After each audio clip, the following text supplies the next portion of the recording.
Hello folks and welcome to Tippcast. This morning with myself, Shane Stapleton, as always with the head of sport in the Nina Guardian, Shane Brophy. And Shane, Tipperary are gone. I mean, we knew that anyway, because after the third round game against Cork, that was pretty much all done anyway. But Tipperary still had to go out against Clare. You were there. Now, you know, there was this kind of talk beforehand that Clare would win a point a man or whatever because Tipperary had nothing to play for. But there was pride to play for. For a finish, it was 124-24. How would you sum up that performance? Look, I suppose relief in sort of one way that I suppose we ended. I suppose not having suffered another defeat. I suppose when you're looking at an 8-point deficit after 49 minutes, you're fearing, God, this is echoes of what happened the week before. But in fairness to the lads, they played it out to the end. I suppose had one opportunity and then maybe to snatch a goal and nick a draw out of it. But look, I think Clare were full value for the win. I don't think Clare, maybe bar a 10-minute spell in the first half and the 15 minutes after half time, maybe they hit fourth or fifth gear then. But I think other than that, I think they're pretty comfortable. I was never, even when Tip were 9-5 up in the first half, I never felt that Tip were showing enough to win the game. I just said, there was always greater method to what Clare were doing and greater sustainability. Tip had managed some very, very good scores, but like there was that 10-minute period in the second half where I don't think we won a ball in the forward line, and everything Clare mopped up, they turned into an attack and a scoring opportunity. And they hit some bad wides in that spell too. And but look, I suppose, when you're driving into Thurles at 2:30 and all you can see is saffron and blue people everywhere, and Tip fans voted with their feet to a large extent. The diehards were there. I mean, I'd say, what was there, 19,000? Were there 3,000 or 4,000 there from Tip? That's probably all there was. So, look, I think they saved a lot. They restored a bit of pride at the weekend. In terms of performance, I'd say, as terms of consistent, I don't think they played as well as the first half against Cork. Did they play better in the second half than against Cork? Yes. So I'd say it's probably, if you add them all together, probably, how would you say, 6-7 out of 10 performance. But still, I think it's still a long way of what was required. I know you weren't at the game, but you probably look back on it. Oh yeah. I know. I've watched the game and I've gone through it with a fine-tooth comb, and it's just the continuation of a pattern of a team that looks just a little bit off it. I mean, there's no point in suggesting otherwise. Over the last couple of seasons now, we've had, I'm not going to include the Offaly game, and I hope they don't take insult at that, but they're not at the level of the Liam McCarthy teams. And it's 1 win from 9 games. You throw in a couple of draws as well.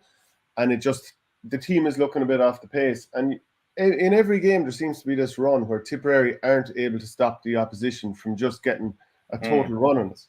So in the first half here, there was like a run of 6 points to 1 from the 18th minute to the 30th minute. And you're wondering, why can't Tip win a ball? Why can't Tip put their stamp on the game? And then in the second half, there was a run between the 38th and 49th minute where Clare scored 1-7 without a miss. And in that period of time, Tipperary scored a couple of points, but the game is very much getting away from you. And you're wondering, what's happening that teams are just totally taking games over? Why aren't we able to get, obviously lads are trying to get tackles in, but we're clearly a yard off in these runs during games. And you're just wondering what's happening. And I even going through the first half, and this is a bone of contention of mine, the amount of times we take frees from 100 yards and just blast them wide, or take sideline cuts and just cut them straight to the opposition. Every single game it's happening. But early on, and Ronan Maher was very good, by the way, I have to say. And of the players, I think I thought he had a pretty good league, and I thought he had a pretty good championship. So look, I'm not taking a pop at Ronan whatsoever. Excellent player. But he had a free from his own 45 after 3 minutes. That went wide. Then Alan Tynan, he had a shot from 90 yards. Then Ronan had a sideline that went wide.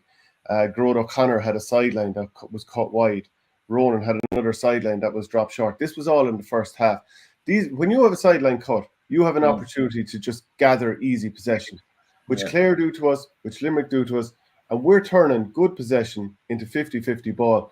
And this can be sort of a momentum changer very, very quickly, especially like if you're in a run where the opposition is on top. You got to look after the ball. Like, think of it, American football, they always talk about, you got to look after the ball, same in NBA and all that kind of stuff. You have to look after the ball, and I just feel like we're too careless with it. Yeah, and that's into the team by now.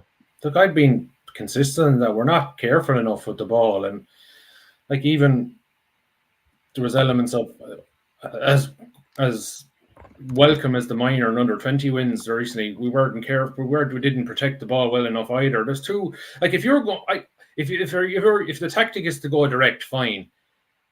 But if you're not going to win the first ball, you have to absolutely hit the brakes with everything you have.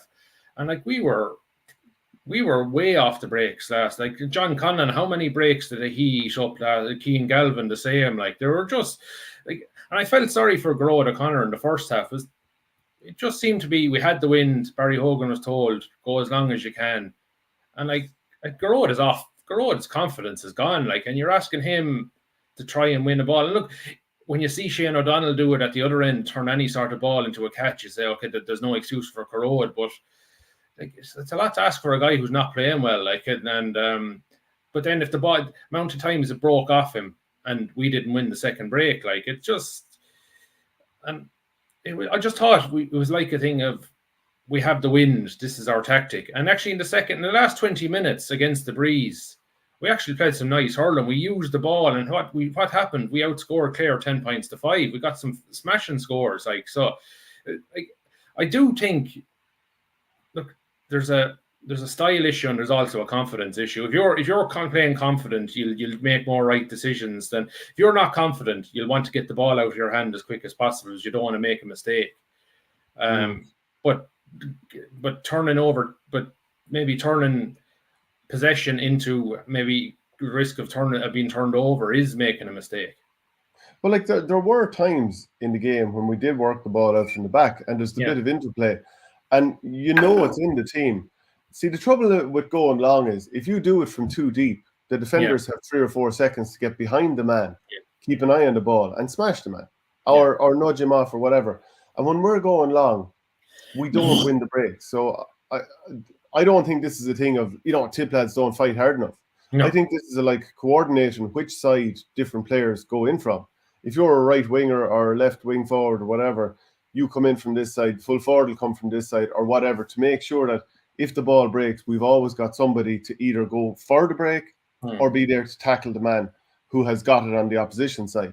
And I just wonder, is that there? And I know other teams coach how to actually, get bodies in on the break, like the body position when you get in there, where you try to knock the ball, all that kind of stuff. And maybe Tipperary are working on it. Maybe everything that we're criticising has been worked on, but it's just not happening. Yeah, look, at first, Liam has been very consistent that what they're doing in training is, how would you say, it is what's being coached, but it's not coming out into the field. So I think that's either he's playing the long game that whatever they're doing now is going to come out next year. But you're coming to the end of this campaign and you're thinking, okay, I can see signs of what we want to do. But I just can't. I'm not seeing much. I don't know what you think. I look at all the other 4 teams in Munster and I see so many athletes, lean guys that are quick. I'm not saying our lads are not fit, but I'm saying, did you ever see many of our lads take off in a solo run at 100 miles an hour, like at Diarmid Ryan, as if they're absolutely they're going as hard as they can. Yeah, no, I don't think. Well, maybe they're not coached to do that. Maybe the game plan is, look, we don't want to do that. We get to the ball around to our 45, 65 and play it indirect, and that's fine. But then if you do that, does Mark Keogh, when it goes into him, know if I get out in front, I know I have an option here and an option here to lay the ball off. That's if you don't have runners off the shoulder in the full forward line in the modern game. That's why we didn't score a goal. That's why we didn't even create a goal chance the last day. because as willing as Mark Keogh was to get out in front of his man, and even the first day against Cork when he won an amount of ball out in front of his man, he had nobody coming off the shoulder. I think he did win an odd freeze that turned into points, but we'd no real goal chance after the first 2 minutes, bar the goal he got, and then the one where he took on his man and probably should have got a black card penalty. Yeah, look, and again, it could be a case that all of the things that we're talking about are being coached, and it's just not coming out on the field. But that would be just ignoring reality, and maybe because you got a bit of I suppose comeback from Liam Cahill on Sunday, that we would therefore sort of be afraid to call out what we're seeing. But I think in general we've been hugely supportive of Liam Cahill, and look, we'll come to that incident in a minute. But I agree with you. Like, how many players do we have that are taken under man? And now Jake Morris, I thought, was excellent the other day. We saw 4 points from play and 7 frees. And there's a lad who can take over the frees, and anyone else wants to start, you better be able to perform from play. Because, with Jake Morris to take frees, to be honest, there's never a shortage, lads. Sean Kennelly did very well. Yeah, I think he's going to be a crowd favourite, because he really gets stuck in, and he's very accurate as well. Like, after 2 seconds of the game, didn't he bury somebody? And it wasn't a free run. So you're loving seeing that. But I agree with you, just back to the point of the athleticism. And this certainly isn't, well, I would imagine, anything to do with the management, because, we can't expect management teams to be experts in S&C. If one happens to be, brilliant. But, they're there to manage the team, and you have to trust that the right people are put in there to do the S&C. But it's true that Tipperary don't seem to have the explosive athletes that are able to burst out of the blocks. You look at Clare, and sure, they've no end of them. Like Aidan McCarthy, go back to Adam Hogan. Sorry, go ahead. True, but that doesn't mean we can't create them. You can't tell me. I'm agreeing. I'm saying that this is the Tip County Board. They got to make sure this is looked after. But I'm not. I'd say my point is, create from what we have. Is that look at Cathal Malone and David Fitzgerald in Clare. Yeah. Look at what a couple of years ago they were good, solid midfield guys, but they have really defined their bodies where they've actually got quicker because they've toned their bodies. They've added more power to their legs. They're all that Clare team, the Limerick team. If you look at Aussie rules, there's none of those guys. They're all lean. They're all quick. They're not full of muscle, but their cores are ridiculously strong. Like Brian McGrath came out with a ball in the second half, and he was held up by David Reedy. David Reedy's the smallest player on the Clare team. David Reedy was able to hold him up, a bigger man, taller man, maybe even a heavier man. Brian McGrath, what is he, 26, 25? We're a long way down the road, and some of these guys are still haven't physically developed. And maybe that's a point that Liam Cahill is making in terms of we've a long way to go. We probably in some ways we've probably missed the boat with some players. And it could be the group of 20s that are coming along will be the ones that will bring us through. Because they'll probably get the S&C work at 18, 19, 20, and they'll be able to hit the ground running then at 22 and 23. Yeah, to be fair, I agree with you, and I think the boat may have been missed athletically and also game time wise, which a point I've made time and time again. But I actually thought Brian McGrath had a pretty good game now as well. His use of the ball very, very good. Will I go through a couple of the comments here, Shane, because there's plenty of people getting their speak in. Kevin Fenton, how can Cal be sure he has 100% backing of the county board and players, which is something I think that he said after the game. Porter, Shane always very fair to Cal, and I would want the question asked. Fan of the Guardians tip hurling section. When confidence is lowest as Richard Hogan, you really need to be getting the ball into the scoring zone and shoot from the best position to give yourself the greatest chance of scoring. Has Grode O'Connor been carrying a slight hip injury all along? Brian Hurley, to be honest, going long is fine, but if you go long, breaks are crucial. Hurling 1-2-3, tip midfield not protecting the half back line. Your Will O'Donoghue, Cork Toomey holds while Fitzgibbon goes forward. Eamon Fogarty, I take umbrage to the fact that today's show started on time and I have to catch up. David Hogan, Jake Morris, not an elite free taker. Darren McCarthy might have to take that over next year. Grodo go crack on. I never thought I'd see the day when Tip would consider a goal loss, I should say, to Clare's moral victory. Love this new world. And Brian Hurley, talk about athletes. I'm asking myself, how did David Kelly and Cathal Quinn not get anywhere near a squad for championship? Talk about explosion. I watched both lads last Friday night. They're explosive. So they're David and Quinn are on the extended panel. Like I think like they were a couple of the guys that were retained with a view to next year. Look at Cathal Quinn is 2021. He had a good campaign with one of the Limerick colleges. I can't remember which one he was at, but look, I do think we have potential, but I do think the athleticism is an area. Like I think if we get the athleticism and speed into our play next year, I think we'll close the gap pretty substantially. Like I think that's where we fell down. Like you need to be able to break tackles. You need to be able to run. You need to be able to do what Diarmuid Ryan does, get up and down the field. Your halfbacks have got to be nearly an attacking weapon as well. Like so, look, it hasn't been the year we wanted. It was.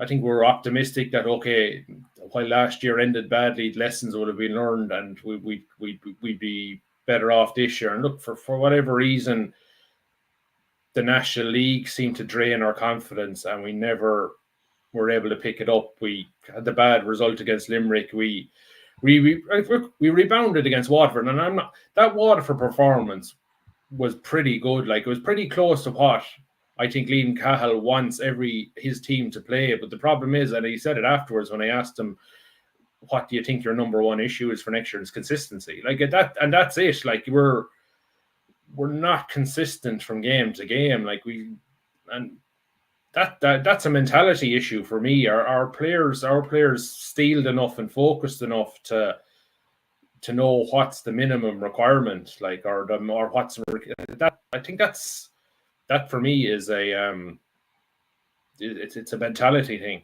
Yeah, and it's a culture thing within the playing group as well. Yeah, I would have thought that the athleticism thing that you brought up earlier, I think that's a huge problem.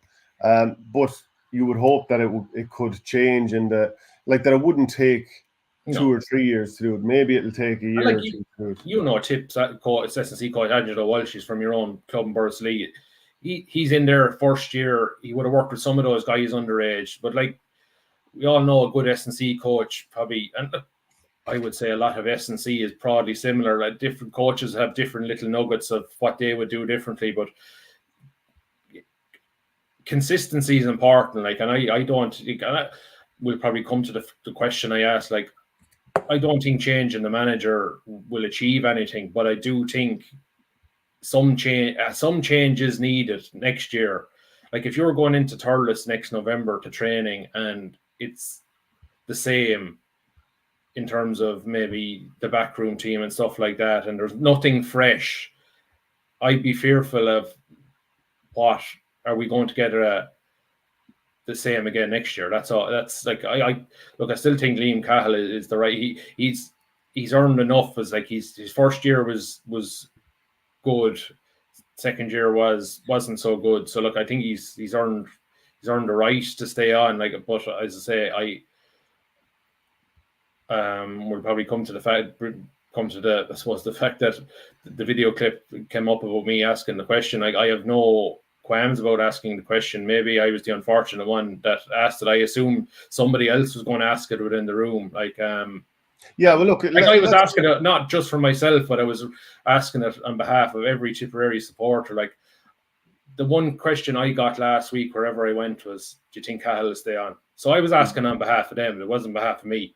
Yeah. Well, look, but at the same time, you're doing your job, and you know, you did say, "Are you the right man to take Tipperary forward?" And he mentioned taking umbrage with it, and that I think that the way he phrased it was he doesn't see it as a question at all, but it is a question. And like, one win out of 9 championship games plus Offaly, if you want to include that. And again, I hope Offaly people don't take offence to that, but they're off the level at senior and certainly were last year, hence 36-point win or whatever it was. Like, it is a justified question, and it's a tough one to hear at a tough time. And especially maybe when you think, well, look, my own county lads will be, you know, in behind me. So maybe there's part of that, you know, and obviously you're a Tipperary man, and you're obviously very passionate about Tipperary. And maybe a manager would think, well, the last lad who's going to ask me this is a Tip man. But the reality is that this happens up and down the country every year, and people Like, from there's going to be loads of managers next weekend. Henry Shefflin got the question. There's going to be loads of managers maybe next weekend when some club counties are knocked out of the football championship are going to get the same question too.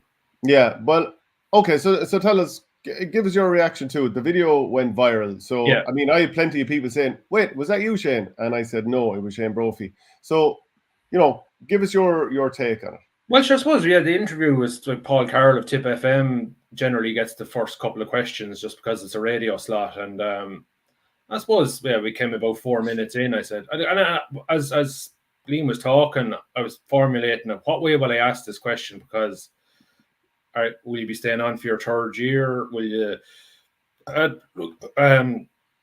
Like, I probably could have phrased the question maybe a bit better. Like, I do accept that, but like that's the one I came out with.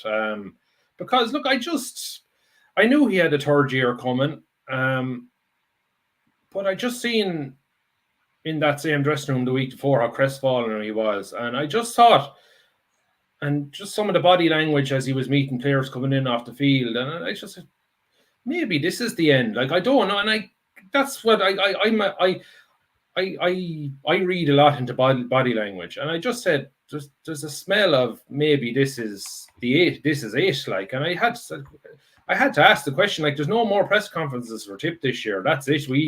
We don't get to sit down with Liam Cahill maybe next weekend and have a full season debrief. Like, and look, I was quite stunned the way he came back at me straight away, and you could hear me maybe mumble a bit before I said I'm asking you, like, and like I was initially stunned. Look, did it bother me? No, I'm a professional. I'm a grown man. Did I take it personally? No. Look, I understand it's been a tough year for him. It's under unreal pressure, but in a county like Tipperary where failure isn't tolerated, like, and look what that man has done behind the scenes the last 2 years, particularly in terms of fundraising, like an element of his job that he should not, under any circumstances, be trying to take the lead on. Like, it's like, I think that's one element going forward that really needs to be taken the whip hand in Tipperary. Like, we are treading water in terms of money. I was at a county board meeting the other night where it was confirmed, like, county board is asking clubs to stump up €1,000 each to cover the cost of the design phase for the all-weather pitch in Toos, like, and really trying to hit on the county board draw, trying to get numbers up to 20,000 this year just to try and generate a bit more revenue. But like, Tip needs, and like, Liam Cahill needs to just focus on preparing the senior team. The income remit shouldn't be down to him. And like, I'm saying it here and now, I'd love to see some kind of, I know we have a commercial board, but I think that commercial board really needs to step up now and double down its work to help the county, not just Liam Cahill, but the footballers, like, and really drive on the facilities development. We need more odd weather pitches. Semple Stadium is in desperate need of refurbishment. It's it needs to come from everyone, like, and so, but yeah, back to what back to the thing at hand. Look, I've no qualms with Liam. We had a few. We spoke privately afterwards. Look, he let it known he wasn't happy with maybe certain things, maybe that were written in the paper last week after the Cork game, maybe the lead headline. And look, I stand over that headline. When you're minus 33 of a score difference after 3 games, you're whipping boys as far as I'm concerned. And that's not a dig at him or dig at the players. It's just reality, really. And if we can't face cold hard facts, where are we going? Like, No, I mean, you could have come back very, very hard and kind of said some of that stuff, but like, it's an awkward situation. It's a question that I felt, you had every right to ask as a journalist from that point of view. And like, if you are going to take over a county team, you're in the firing line. There's no way around it. Oh, absolutely. And again, look, it's, I say, Tip have, like I've always said, Tip and Kerry are very similar. Like that failure is just not tolerated. Like, and if you underperform, you'll be let know about it from the supporters. And like I like to think I've always been fair and balanced. I've never gone to stick the knife in. Like, if I've always tried to be reasonably balanced in terms of, okay, maybe a few injuries have been the problem here, or maybe there was in terms of maybe their focus on maybe peaking at a different time, and maybe just the edge was off them. Like I want to see Tip succeed. Like but I've been consistent in my view that in terms of athleticism and our style of play, it's making it harder for us to win games at the moment. And Yeah. I look, I don't get to go into training to see exactly what they're doing in terms of what they're doing and why it's not transitioning onto the field. Like, so I that only leads me to believe it's a confidence that the players are just mentally broken from the defeats, that what they might be doing in training is brilliant, but they sort of freeze when they get out into the pitch and they end up doing completely something different to what was planned in training. Well, like put it this way, like Tipperary aren't working with a shortage of talent, because you look at the last decade, and some of this underage work would have been done by Liam Cahill and Michael Beavens and their back. And just before you get look, you go through the latter stages of the Fitzgibbon Cup this year, and all the players that were on those teams that aren't even on the senior team, like the likes of Joe Caesar and Devin Ryan, and we have a lot of players like that at around that 2021-22 are playing at a very high level with their contemporaries in other counties. Yeah, and then you look at Nina winning the Harty Cup, so there's more talent coming on there. You've got a Munster title at minor, you've got one of the under 20, you've got finals to come in the under 20 and a semi-final to come in the minor. And then you extend back to the last decade, which, as I said, does include Liam Cahill's teams. And between minor and under 20/21, Tipperary have 4 All-Irelands and lost another final, 7 Munster titles and 5 runners-up in that as well. And as I said, we could add 2 more All-Ireland titles, hopefully, to it as well. There is no way that Tipperary should be lagging behind, broadly speaking. And this doesn't just fall on Liam Cahill's shoulders at all. But I'm saying there is no way that Tipperary should not be competing with the best teams when you look at the amount of underage success. Who has more success than that? Maybe Cork in the last few years, to be fair. But outside of that, Celtic Challenge final to come this weekend as well. Tipperary Blue. Yeah, our second minor team, like, are in the half a second minor team. Like, we've had 2 teams in that competition and both got to the semi-finals. Like, so we're doing a lot. We're doing a lot right at underage from 17 into 20. It's the transition from 20 into adult is where we're having the problem. And like, it's something I spoke with a coach and somebody high up in the coaching element of Tipperary County Board yesterday. Like, so, but like, that's not to say the expertise is there. Like, Setanta College is next door to Semple Stadium. Like, some of the best minds of S&C in the world. But I think the problem with Setanta is we seem to be getting an awful lot of guys maybe that are working with teams that are only maybe be training up at Setanta. I don't know whether we're getting the real focus groups in terms of retaining stats and things like that. Like, and like, I would have drove to Thurles on Tuesday for a county board, or Monday for a county board meeting, and there was a group of lads outside the handball alley. I assume it was one of the development squads. I'm not sure it was hurling or football, and like, it was great to see. Like, and they're doing their weight balls and stuff like that outdoors. But like, we're doing an awful lot right in terms of development squads. It's the next element. It's that bringing that through, like turning Garrod Hegarty is, I have always seen Garrod Hegarty at 2021, I thought a big, gangly, honest, good wing forward. I said, but what he's turned himself into is incredible. Yeah. And like, I'd look at some of the clubs up here in Dublin, and sort of S&C stuff that I'd have been doing, 2015, 16, 17, 18, all these kind of years when Cooler were going quite well. And I look at how physically powerful a lot of the players were on that team, and it does translate into success. I look at like Kilmacud Crokes now. I wouldn't be shocked if they went on to win an All-Ireland in the next year or two. They won't be that far away.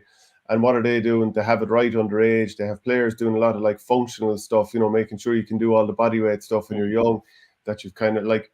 So I was involved with a guy from Crokes with UCD freshers this year.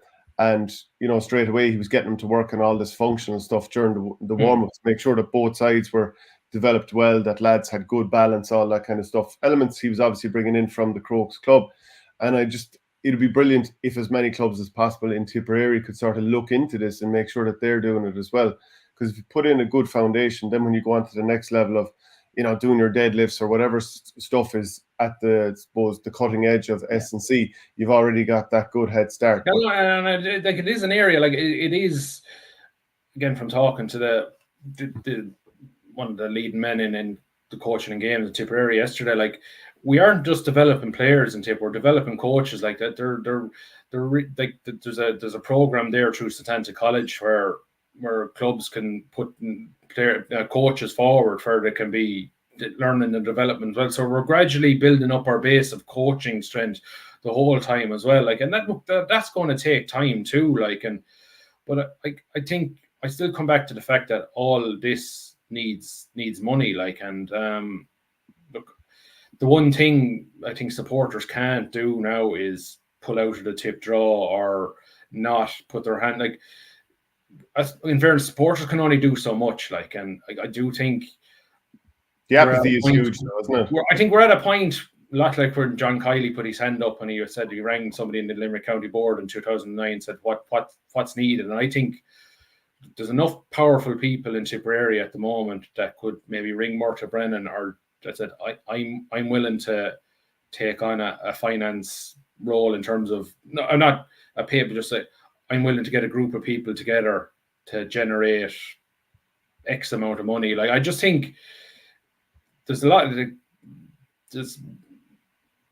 I would just say, like, there's good people in the county board trying to do the best they can, but they probably mightn't have the contacts in terms of getting where that money is at. And I'm sure, look, there's benefactors that we Tipperary supporters all around the world are only probably waiting to be asked or waiting to be asked by the right person with the right leverage. Like, so I do think that, like, there's still value in having the dog night. And then, look, I know that night a few weeks ago, it was actually one of the biggest crowds Thurles Greyhound Stadium we ever had. So, like, that's given back a small bit to them. I'm sure they were and I know some people were sneering at the Santa Dash last Christmas, but that's a small thing. The kids actually took a bit of light and said it doesn't have to. You can have little small bits and have their benefits, but like I know they're planning to do a house competition starting around winning a house. I'm not sure what part of the county the house is going to be in, but I think they're going to aim to launch that about September. So look, I suppose that's one that people will have to try and get in behind as well, because like we do need an awful lot of, like, I suppose cash is important. Like, it will help things like in across the board. Like, so. Will we go the opposite direction of the pity party and talk about the under-20s? Yeah. Because, I mean, they were unbelievable the other night. And I know Cork will say that they left the game behind them because they had 16 wides. And, of course, Owen Horgan dropped the ball up into the roof of the net, came back out. Cork supporters will say that the ball was lay on the ground. Was it Aaron O'Halloran? I think they may have said. Yeah, I think Aaron O'Halloran was trapped as well. I don't think he could move. Like, so I think that's I look, I can see it from that point of view that maybe technically, while he was trapped, it probably was maybe the easy decision from the ref there, Wobby, was to maybe give a free in, like, so, because there wasn't much the Tip lads could do. But look, it was a great win. I actually thought, in terms of performance, it probably was our poorest performance, maybe, particularly in the second half. But sometimes a game goes like that where you got just find a way to win, and we did it. I thought our work rate and application and things were absolutely super. Maybe our use of the ball, maybe in the second half, like we just seemed to bomb everything down, and we were being beaten in the air and we were beaten on the breaks. And that's where Cork sort of got their launch pad for so many of their shots in the last 20 minutes, whereas we didn't seem to have a second option. But look, we got away with it, and look, got an incredible point by Darren McCarthy to win it. Like, and it was, look, I thought it was brilliant. Like he knew the game situation. He sort of knew it was a shot to nothing, that if this goes wide, the ref is probably going to blow for extra time. So it was a brilliant sort of game awareness by Darren McCarthy at that stage. Because like it was probably a 1 in 10 shot. Yeah, I what a finish it was. Yeah. On his good side from the sideline. I bet you he's taken that shot a million times over, and he did try to play it down afterwards, but what a sensational winner for him. Some of the other players who really stood up, like Oisin O'Donoghue, a lad who only turned 18 at the start of the year, to score 1-2 at full forward. You don't have Paddy McCormack, obviously your main sort of ball winner or fulcrum or target man or whatever, in the full forward line because of the broken thumb. And even you think of the minor team that was so good a couple of years ago, Tom Delaney is, he's not been hurling at all this year. And you think you throw in a young lad there and he leads the line like that. And Kieran Foley comes in and he scores 3 points for himself. Sam O'Farrell leads it from midfield. Thought an awful lot of the backs were very good. And I'd single out Aaron O'Halloran because I just thought that he held the square very well. Like, look at some of those inside forwards for Cork. I mean, ultimately, Jack Leahy started very well, but he was taken off. Maybe the freeze went against him. But Barry Walsh and David Cremin, they couldn't really get themselves in the game as well. So that Tipperary full backline really, did exceptionally well. Now, maybe Cork playing with a sweeper allowed Ben Curvin to sit a little bit. That helps Tip as well. But, geez, there was a lot of brilliant performances. Oh, yeah. No, like, in terms, like, it was really... I can see why Tipperary supporters sort of are falling in love with this team. It's like it's real old-fashioned Tipperary values. They have the basics in terms of guile, work rate, like Adam Daly and Sam O'Farrell. Geez, they covered some amount of ground in the middle of the field. Like, and I suppose that's why I think in terms of that, the performance was top. I just thought maybe when the pressure came on, we had no plan B in terms of it. Just seemed to be Owen Horgan long, try and win the breaks, but we weren't winning the breaks, like, and stuff like that. Look, and that's probably a game like where sometimes games can go like that. It's a pressure situation, and you sort of you don't want to be given the sharp puck out or the one to the wing where it's turned over and you give away a score and it's demoralising. But look, I say Cork had acceptable that the goal should have been awarded, but that's not to say the game would have gone a completely different direction after that. If Cork had gone ahead there, who's to say the Tip wouldn't have maybe fought back and maybe pushed up a bit more and maybe used the ball better. Like, I thought maybe the fact that Tip were holding on to a lead for a lot of that second half, that they felt, okay, if we just keep adding a point here and there. And in fairness, Darren McCarthy, like, he might have, I think he won an amount of frees, like, and he's so clever in terms of, like, even the little nudge on the back, and it was a free, but he made sure once he felt the nudge, he went down. Like, yeah, that's cuteness. Like, and it was technically a free. If you push a guy over, you're giving the referee a decision to make. Like, so look, and I thought the without Paddy McCormack, like, moving Oisin O'Donoghue from wing forward to full forward, he made sure we had that aerial presence, and then Kieran Foley 3 points and playing at centre forward, like, just having that.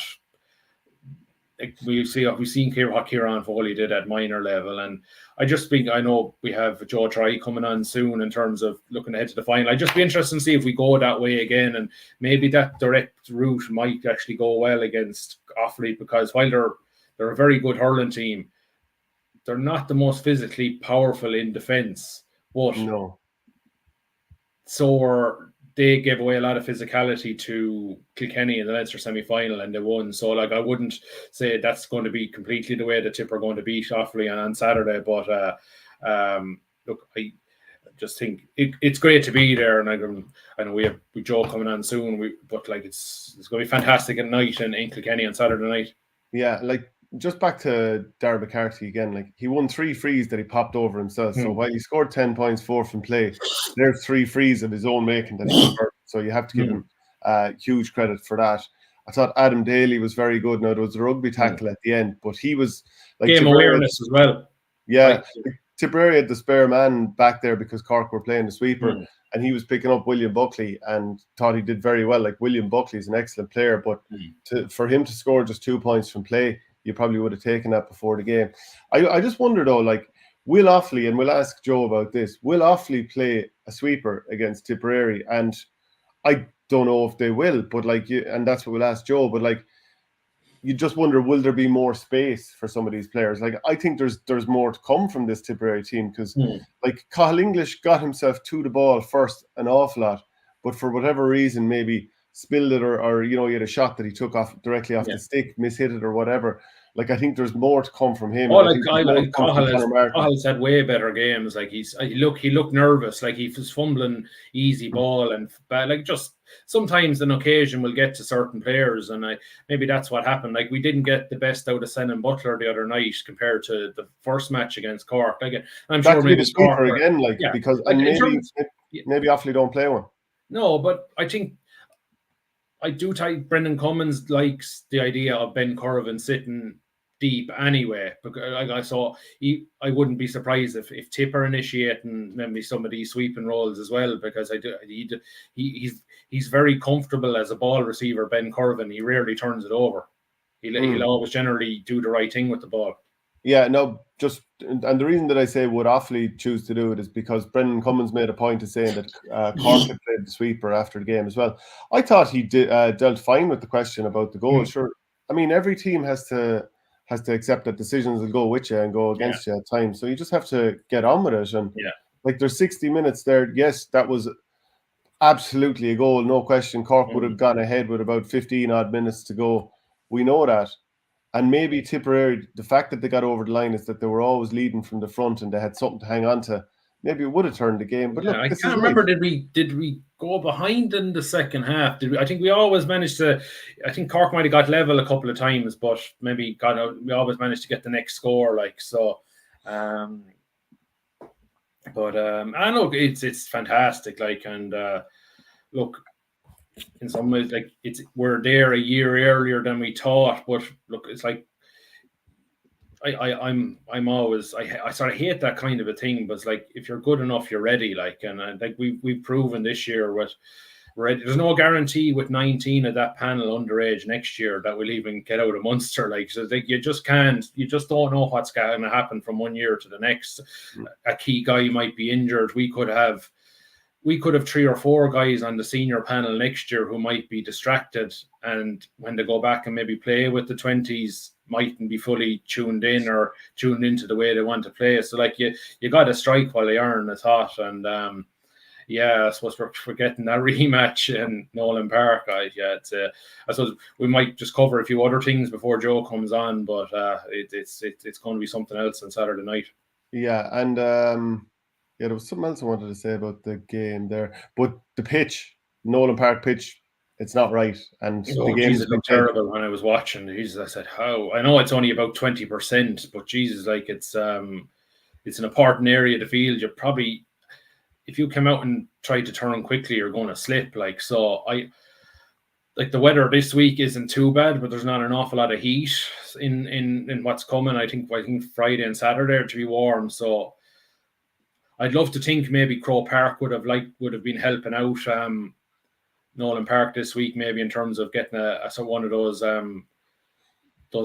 light things that they could turn on at night, sort of help with the grass growth and things, just to make sure the pitch is in better order for I suppose what is the biggest game for most of these players. Okay, a lot of them have played in All Irelands before, but just to have it right for the occasion, like what it's going to be on Saturday.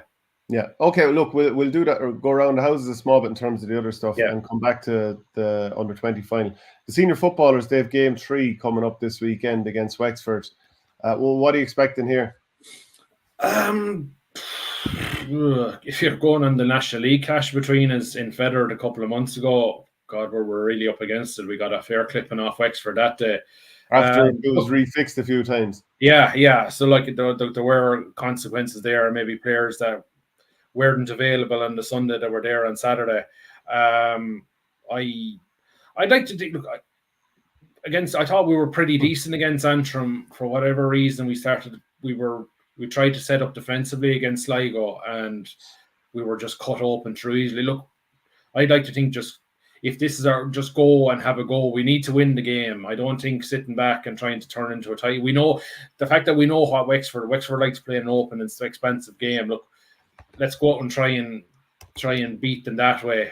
Look, it might look, our defense is not good at the moment, whether we pack the defense or whether we leave players forward and go all out attack. So look, we need to win, and we also need to win with a decent score difference just to have a chance of being in the 3 of the 4 best teams to go through from third place. Look, Wexford have lost their 2 games to Antrim and Sligo. They've performed better against those 2 teams, so they'll be favourites on and off the league game. But look, hopefully, they'll produce a performance closer to what we saw against Antrim than what we saw against Sligo. Yeah, then the Tipperary camogie team, great start that with a win, and Tailteann was back, wasn't she? Yeah, she came on in the second half. Got a great cheer when she came on in about 40 minutes, and her arrival really helped turn the thing in Tip's favour. They were 5 points down early in the second half, and you say, God, here we go again. But they produced some outstanding hurling. Tip scored 14 points in the second half. Okay, they had a bit of a breeze at their backs, but that takes some doing. Emer Heffernan in the middle of the field, Karen Kennedy got forward to score, Claudia Quirk got forward to score, Claudia McIntyre was excellent 1-2, and then Tailteann 1-2 frees that were converted by Emer McGrath and scored a point from player selfless. So when the pressure was on, we really steamrolled Waterford in the second half, but admittedly helped by the fact that Waterford went down to 14 players. But look, to get that monkey off the back against Waterford was great, as well as getting your first win in the group stages of the All-Ireland. And that's a key game, because Tip will be expected to beat Limerick, Antrim. The tricky one away to Derry now this Saturday was Derry. They're up from intermediate. They had a good win away at Antrim last weekend. So you think you're always wary of a team that comes up in their first year. They're always motivated. That I'm sure that Slaughtneil team that were getting to All-Ireland club finals and semi-finals are still backbone in Derry. So they'll have talent. It's a tricky game. But if Tip get through that, you get to the last game against Kilkenny with if you top the group, you get straight to an All-Ireland semi-final. The shortest route to getting to Croke Park in August is that way. So the key games for Tip in this group were Waterford and Kilkenny to maybe make sure they finish top, and they've got the first one out of the way. So look, great from that point of view. Big crowd in the Rag on a dirty Saturday evening as well. And look, this is a team to really get behind now. And with the senior hurlers gone, and look, the under-20s will be finished, win or lose this weekend. There's a really good team to get behind over the next couple of months, hopefully. Yeah, and then the minors, James Woodlock's minors, they have a bit of waiting to do now before they're out again. But probably good to have a small bit of downtime, especially given the highs of how they got through that Munster final win over Clare, I should say. Yeah, and I suppose there'll be a good core of the panel will be playing in that Celtic Challenge final on Sunday against Kilkenny and Nolan Park. It includes a number of the players that are on the minor panel but haven't played. I think that's the sort of the rule, or I'm not sure what rules are involved with this competition, but there are players that are on the minor squad that are in this game. So look, that's for them. And I suppose we're getting closer to knowing who Tip will play. And if you're going back to last weekend's preliminary quarterfinals, Munster hasn't been shown in a good light, considering Waterford and Cork were easily beaten by Galway and Wexford. So I watched the Wexford Cork game. Sean O'Brien, he's a young full forward from Wexford, and I'd heard about his name from a couple of the UCD fresher hurlers from Wexford. He's a good left-handed forward who's able to go at his man. Yeah, and I think is it Clare and Wexford next Monday in the quarter-final, and Galway and Dublin. So if Clare maybe don't get through that, I suppose we'll be forewarned that they would be able to say to lads, look, what we did in Munster was great, but we've got to find more. And having a bit of a break is great. When there's a fair chance that by the time we'll have played again in 2 weeks' time, 3 weeks' time, 2.5 weeks' time, one of our opponents could have played 3 times, and like they would be really match sharp. Like, and but look, we're in that semi-final. We'll watch, I'm sure, wherever those quarterfinals are being played next Monday. I would have thought a double header in Tullamore would be the ideal thing, or Thurles, where you could put those 2 matches on together and have a real good day of minor hurling. Okay, well, look, delighted to say we're joined now by Joe Troy, who will no doubt be at Nolan Park on Saturday. He might have a ticket. He mightn't have a ticket. Oh, he'd be commentating, surely. Yeah. We can squeeze in beside you, lads. No, we got tickets just about, but the scramble is it's crazy at the minute still. Yeah, I mean, the momentum behind that team you have, and, the last couple of years, whether it's minor or now up at under 20, like, what was it like at the Leinster final, 118 to 115 against Dublin? And you couldn't contain yourselves coming close to the final whistle. You were half in on the pitch tackling Dublin, lads.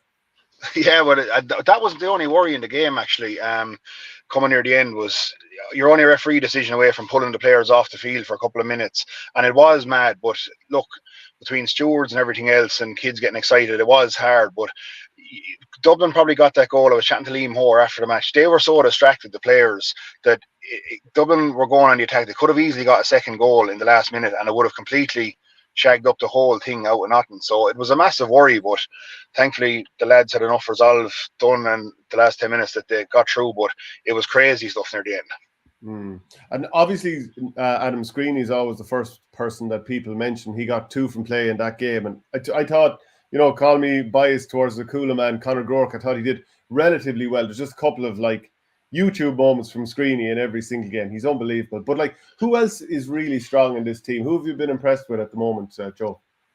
There's a lot of them. I'm really impressed with our middle of the field. I think Colin Spain and Cathal King have just been outstanding.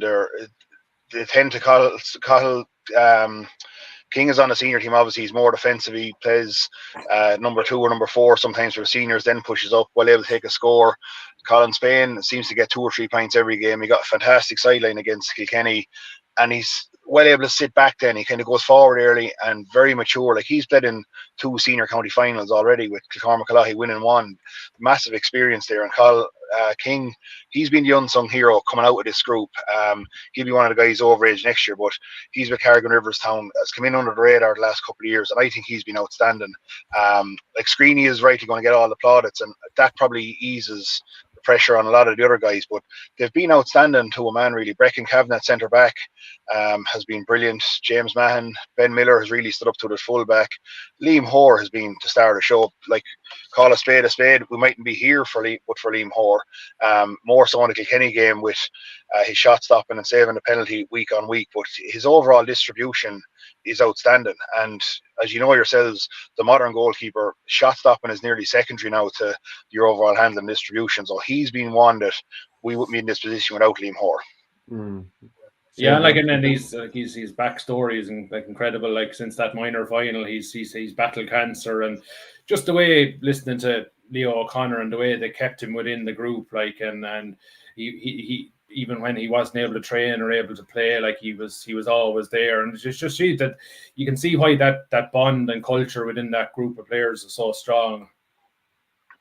Yeah, and I wouldn't have known Liam on a personal level, but for the last couple of months maybe, but he just seems to smile from ear to ear. He was so laid back in the dressing room. We interviewed him after the match Wednesday, and just a real good guy. And even talking to some of his teachers in his community school in Bor, how popular he is and how laid back and real level-headed he is. And I think that's the thing about the group.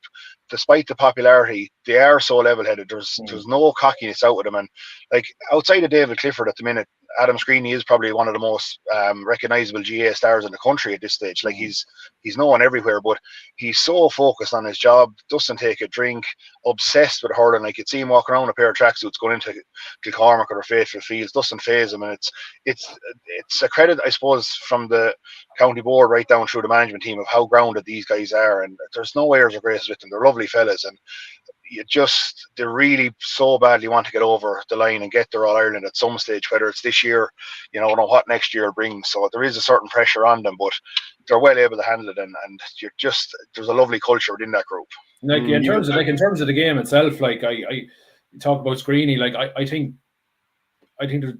there's no I don't think Screeney can be stopped. Like I think Chris O'Donnell will probably be the man that will go on, and I think you've got to say, how do you restrict him? He's going to get a certain amount of ball, but I think for Screeney to be negated, it'll be Tip's half forward line in midfield to make the ball going into him as dirty or as bad quality as possible. Like, and we know Screeney can sort of take any sort of a ball, but like I do think that will focus the minds of the Tip management. Whatever we do, lads, we've got to make sure that the distribution from the Offaly team that are trying to pick out Screeney is as awkward and as poor quality as they can. Yeah, and like he is, like his control of the ball is outrageous. It's his ability to trap the ball mid-air, on the ground. Like he has a telepathic understanding, I think, particularly with Breck and Kavanagh, to be the best of friends since they were, I suppose, knee-high. But that's what Dublin tried to do. They sat back, trying to cut out that channel there. But the other thing about it is Offaly have scoring forwards, and naturally the focus will be on Screeney, but there's a big game, a huge game in one of them. Like Shane Dan Burke, Rigney's been a great, brilliant year.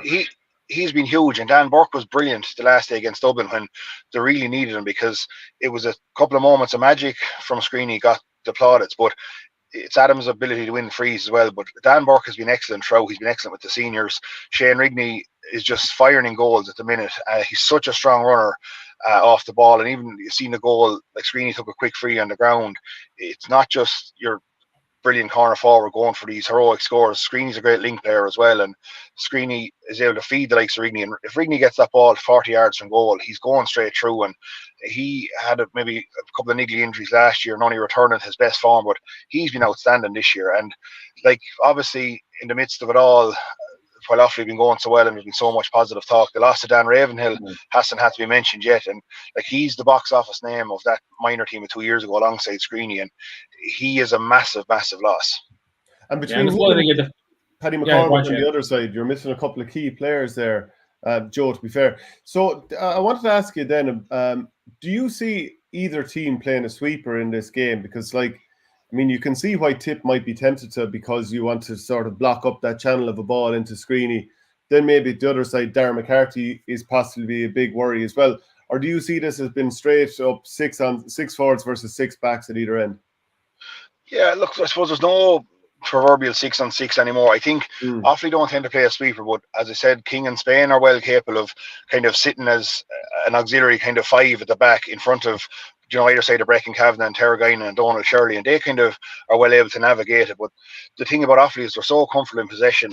Like there was one stage when Dublin got a run of scores on Offaly, they literally just played the ball out through the lines and even went back to Liam Hoare just to kind of set it in mini games, and they're very confident in their own ability. So I don't think they'll go with an auxiliary sweeper back there. I think they're just well capable of knowing when to pull back, knowing when to push up, and Tip will be the same. They'll probably put someone behind the right half back position, just an extra body there to try and cut out that ball to Screeney. But the thing with Screeney is his runs are just so hard to track, and like I do think from a Tip level or whoever Offaly happen to play, if you're keeping Screeney, as Shane said, the 2 or 3 points, you have a good job done. But it's again getting the other players into the game.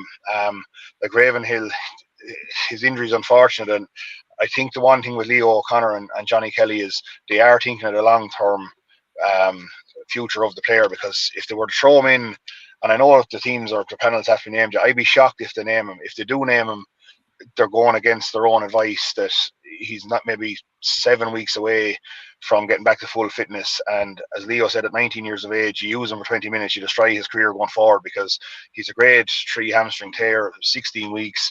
They just have to write him off for this year, because I know the temptation will be there to strap up this lad, put him in full forward, and he might get you a winner, but at what cost does it come? Yeah, just in terms of that Leinster semi-final, like Liam Hoare, a great game. So obviously it meant he was busy. Like, what did Kilkenny do that created all those goal chances? Was we were thinking, looking back to the Munster final, that in Oisin O'Donoghue and Cathal English, Tip have 2 big guys near. The Offaly guys are not. I wouldn't say their defence are physically as big as other teams. That James Mahan is a pig. Is that how Kilkenny got at them, or?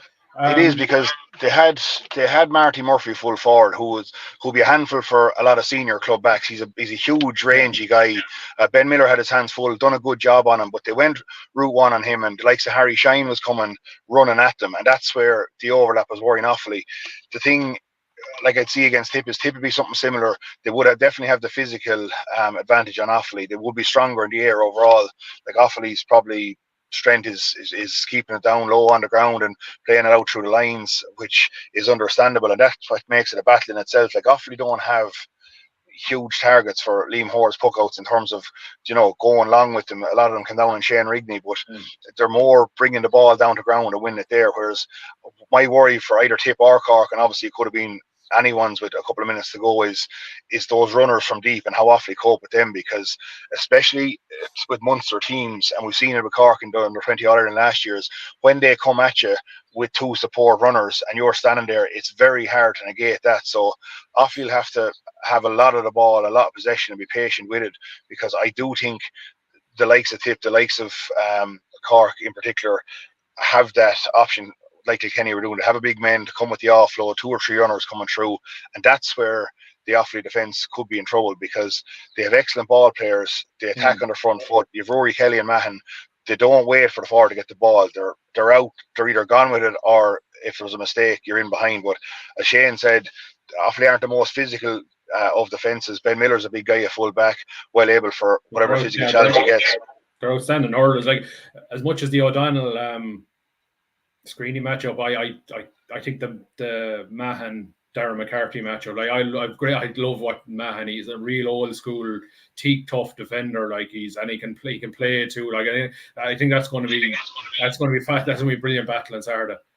It is, and he is one of them old school defenders. Like James Matton could rock up to the pub to a prize giving night there. He does a lot of ploughing, literally with a tractor and a plough, and he's won a couple of championships of that. And he is just hard work, honesty, but he's huge skill. And for one of them old school cornerbacks, he's very comfortable on the ball. He's not one of these old muckers that's just there to stop man hurl. He can get that ball. He can play it left, play it right. His delivery is excellent, but he has what you want in terms of the little dog and the bio inside him. And I think that will be a huge battle, as you rightly said. And it's them type of ones that's going to win it. And Rory Kelly came back from injury. He missed a lot of the under-20 last year. He's just outstanding. He's so speedy. He can get up the field. And again, it's that modern style of playing on the front foot, getting out in front, attacking the ball and going with it. And unfortunately, from an Offaly perspective, they haven't made too many mistakes back there, because they are excellent ball players. And I was going to say, I watched DCU earlier this year with the UCD fresher team, and Donald Shirley was just like the bane of my life for an hour. Like, he's a really good hurler, and you've a lot of excellent hurlers. Breckin Kavanagh, obviously the standout one from the back. And if you go like maybe for the long puckouts, Tipperary would feel like they've a good half back line, and we'd nearly want to force you into going long. Because if you go short, like as Cork found out, you'll have the likes of Senan Butler, Darren McCarthy looking to strip you of the ball, turn it over and win frees or scores up the top end of the pitch. So is that something that Offaly would be forewarned of after watching the Munster final, Joe? Yeah, they'll have to be, because that is the worry of that primary possession, and how, if Tip start to push up on a shorter Offaly puck out and start to get turnovers, next thing there's a couple of frees and there's panic. Like, Offaly will have to hit the ground running here, stay extremely disciplined, and they'll need to stay in front nearly from flag fall, because if Tip were to go out, maybe get a goal, even 2 goals, go 6-7 up, that's my worry. Offaly haven't really been in that position. This team has always kind of went out. There's been a slight lull. Straight after half time, there's been another lull, and they finish very strong.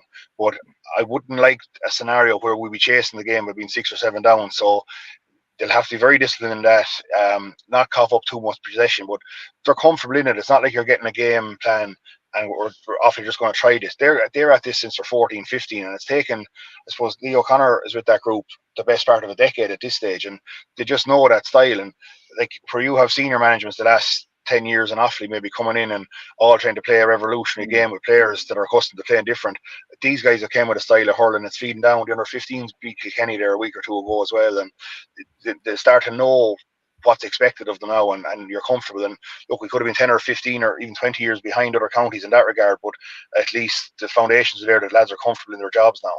Yeah, just in terms of, I suppose, the occasion itself, and I suppose there's been a lot of stuff over the last couple of days about, is the tickets and is the venue big enough? I do think it's kind of like I think Nolan Park's the perfect venue. I think I'd say anybody who wants to go will probably be in by, because like I was thinking there was 29,000 at the final last year in Thurles, and that was double header with the minor and with a Cork support base who was bigger than Tip. So I would have thought 26,000 will be more than enough. Like, and like I don't think Offaly support base is probably any bigger than it was for the minor 2 years ago. Like I would think, what was it, 21, 22,000 there 2 years ago. I think if you get up to 24, 25, 26, like Jesus, like Saturday, the weather is looking good for Saturday evening, warm, 18, 19 degrees. Thanks be to God, my worry was a dull evening, and you're getting, this is extra time written all over, and you're going after 9 o'clock. If you get a dull evening, maybe even penalties, and it's getting dark, like, but thanks be to God, it looks like the GAA have got lucky. Maybe not with the pitch, and maybe 6 days it'll be looking a bit more playable, but it looks like things are after working in their favour in terms of the venue. Yeah, and like I think there will be a bigger Tip crowd of travel, because your hurling year is short enough so far, so they're going to come out, and like we have the seniors still in the All-Ireland quarter final to come as well in a couple of weeks' time. It's okay, there was a lot of worry. The whole thing with Ticketmaster, like, it was a shambles, and there's a lot of nonsense talked on Twitter and Facebook and stuff, and blaming this and blaming that, but it hasn't been fit for purpose for the GAA, and it's just, that's the worry. Like, I obviously am going to commentate in a match, you'll be going in your duties as well, with your family as well.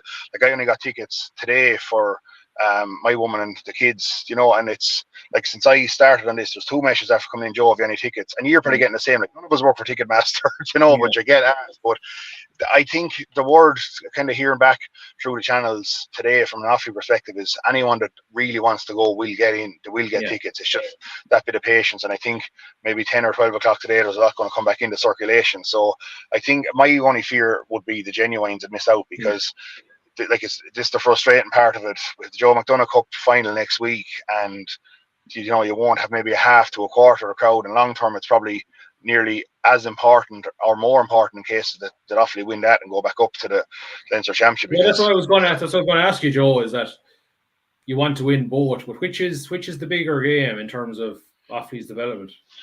Well, obviously, look, getting an All-Ireland final for the county is absolutely massive, and like, if you said it wasn't, people are will throw the ties out of pram at you. But in terms of the longer term development, I think it's imperative to win the Joe McDonagh, because if you look at it, the next couple of years, these young lads are going to start filtering through into adult hurling. A couple of them are already on the team and on the panel. If you come in and they're still at Joe McDonagh level in 2 or 3 years' time, like, these lads are used to hurling in front of the 25,000s and 28,000s and all these big games. Next thing, they're going back playing, down in, Corrigan Park, if they get up there, or down in Mullingar or Carlow, or going to a league game in Wicklow, which we've done the last few years, playing Mayo, this type of stuff. Where's the attractive? And next thing, like, don't tell me there's not going to be someone in America saying to Adam Green or Dan Ravenhill, come over and do a summer over here.